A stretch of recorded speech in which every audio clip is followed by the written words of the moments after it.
I've never been hit by a car. I don't ever want to be hit by a car. It's a fear that goes through every student and parent's mind when crossing the street. Good evening, and thank you for joining us tonight. This afternoon, that fear became a reality. A 15-year-old Moorhead High School student was hit by a car while she was crossing 21st Street South. And this isn't the first time. Back in April, two 15-year-old boys were hit in that same pedestrian crosswalk.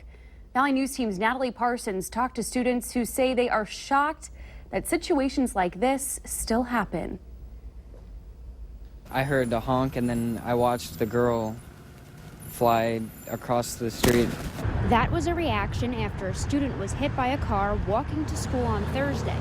Anthony Holm was out to lunch around noon when the accident happened. He says police arrived on the scene with an ambulance and the girl was taken to the hospital. And a similar accident happened last year, but nothing seems to have changed. They just put those signs up that says they have to stop for pedestrians, and nobody ever stops. I guess people just have to pay attention mostly every single second, stop looking at their phones. One of the businesses along 21st Street South in Moorhead says this is the safest the street has ever been. But it is still a high congestion area, and the local construction has not made it any better.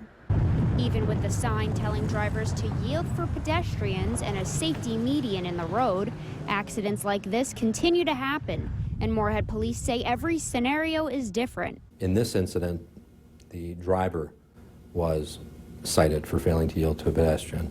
And as for pedestrians looking to get safely from point A to point B, And especially for any of the crosswalks, and also for the people crossing the road, just to keep an extra eye out for the traffic. and make sure to look both ways before crossing the street. In Moorhead, Natalie Parsons, Valley News Live. The girl is expected to be okay. We reached out to Moorhead High School for a comment on the accident, but have not heard back.